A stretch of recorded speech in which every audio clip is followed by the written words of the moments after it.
शुरुआत में हमें एक बड़ा गुंडा दिखाया जाता है। नाम था सामी, जिसने ड्रग्स बेचकर अपना पूरा साम्राज्य खड़ा कर लिया था। लेकिन अब उसके पास ड्रग्स बनाने की जगह खत्म हो रही थी। तभी उसे पता चलता है कि रुद्रपुर नाम के गांव में एक बहुत बढ़िया खेत है जहां वो गांजा उगा सकता है और अपना धंधा चला सकता है। ये सुनते ही सामी अपने खास आदमी वारदा को बुलाता है और कहता है, मुझे किसी भी कीमत पर पूरा रुद्रपुर गाँव चाहिए। वारदा उसके कहने पर गाँव पहुंचता है और पूरे गाँव को अगवा कर लेता है और फिर वो उस गाँव का नाम रख देता है सामी गाँव। इसके बाद सीन बदलता है साल 2002 हैदराबाद। यहाँ हमें दिखाया जाता है एक आदमी मूर्ति जो एक बड़े अनाथालय का मालिक था, लेकिन इन दिनों वो बहुत परेशान था पैसों की वजह से। असल में जिन लोगों ने कभी अनाथालय को दान दिया था उन्होंने अब पैसे देना बंद कर दिया था। इसलिए मूर्ति सबको फोन करता है और मदद मांगता है, पर हर कोई साफ मना कर देता है। अगले पार्ट नाम के एक बच्चे को देखते हैं जो अनाथालय में रहता है। वो अपने दोस्तों के साथ बैठा कह रहा था, हम सब पढ़ेंगे और बहुत बड़े आदमी बनेंगे। सभी दोस्त सहमत हो जाते हैं। फिर धीरे धीरे पढ़ाई के लिए पैसे जुटाने के बहाने चोरी करने लगते हैं। राम अब उन लोगों के घरों से पैसे चुराने लगता है जिन्होंने अनाथालय को मदद करने से मना किया था। सालों बाद राम एक बड़ा चोर बन जाता है। लोग उसे अब रॉबिन हुड के नाम से जानते हैं। एक दिन राम एक बड़े मंत्री के घर से चोरी करता है। मंत्री उसे पकड़ने के लिए एक पुलिस अफसर विक्टर को नियुक्त करता है। विक्टर अपने कांस्टेबल से कहता है, मैं इसे पकड़कर अपनी काबिलियत दिखाऊंगा। विक्टर और उसकी टीम कई दिनों तक रॉबिन हुड की तलाश करते हैं, लेकिन राम का कोई पता नहीं चलता। इसी बीच राम एक जगह जाता है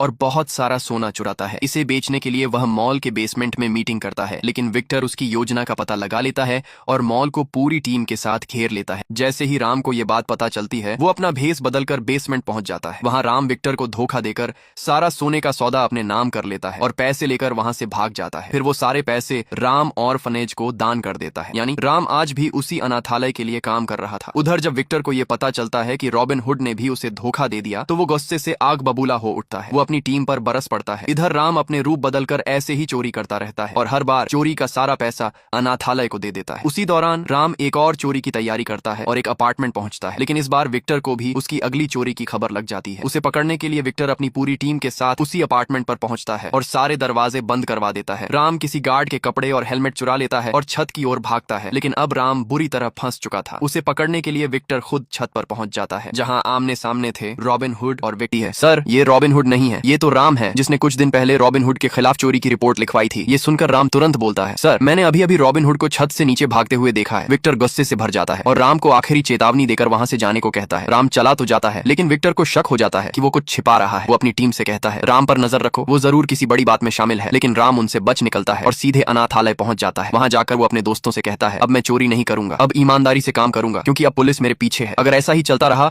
तो एक दिन वो अनाथालय तक पहुंच जाएगी। वो आगे कहता है, अब मुझे एक अच्छी जिंदगी जीनी होगी। फिर सीन बदलता है। लंदन में एक लड़की नजर आती है, नीरा, अपने पिता वासुदेव के साथ। दोनों बेहद अमीर थे और कैंसर का ऐसा इलाज ढूंढ रहे थे जो देखने में किसी बंदूक जैसा लगता था। अगले वसुदेव का भी एक सपना था कि वो एक दिन अपनी कंपनी भारत में खोलेगा, लेकिन वो सपना अब तक अधूरा था। इधर नीरा अपने पिता से कहती है, पापा, मुझे इंडिया जाना है, पर वसुदेव साफ मना कर देते हैं। ये सुनकर नीरा गुस्से में अपने पिता से नाराज हो जाती है। आखिरकार वसुदेव चाहकर भी अपनी बेटी को रोक नहीं पाते और उन्हें उसे भारत भेजने के लिए मानना पड़ता है। तभी हमें पता चलता है कि नीरा इंडिया क्यों जाना चाहती है, क्योंकि दुनिया उसे सिर्फ उसके पिता के नाम से जानती है, पर वो अपनी खुद की पहचान बनाना चाहती है। और यही वजह थी कि उसने भारत जाने का फैसला किया, क्योंकि वही एक जगह थी जहां उसके पिता ने अब तक अपनी कंपनी नहीं खोली थी। दूसरी तरफ वसुदेव अपने दोस्तों से मिलता है और सारी बात बताता है कि नीरा इंडिया जाने की जिद कर रही है। उसका एक दोस्त कहता है, उसे 10 दिन के लिए भेज दो, शायद मन बदल जाए। फिर नीरा की मुलाकात होती है ज्योति से, जो एक होशियार और मददगार लड़का है। कि सबसे अच्छी सिक्योरिटी कंपनी का पता लगाओ। ज्योति तुरंत गूगल पर सर्च करता है और सबसे ऊपर एक कंपनी का नाम आता है जहां के सारे लोग पुराने ओडीएच कर्मचारी थे। ज्योति नीरा की रिक्वेस्ट पर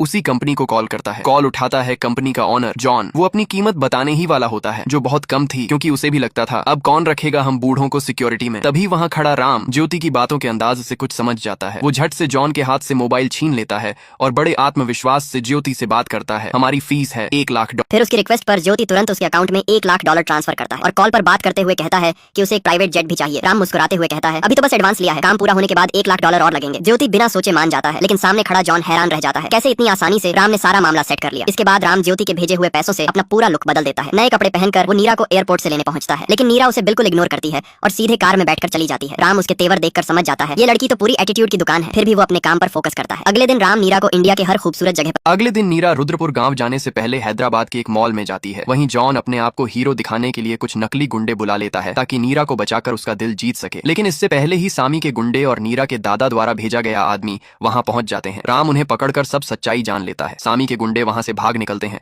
लेकिन गलती से एक दूसरी लड़की को उठा ले जाते हैं। नीरा, राम और जॉन रुद्रपुर गांव पहुंचते हैं। गांव के लोग डर के मारे नीरा को कहते हैं, यहाँ से चली जाओ बेटा। नीरा हैरान होकर पूछती है, आखिर इस गांव में इतना डर क्यों?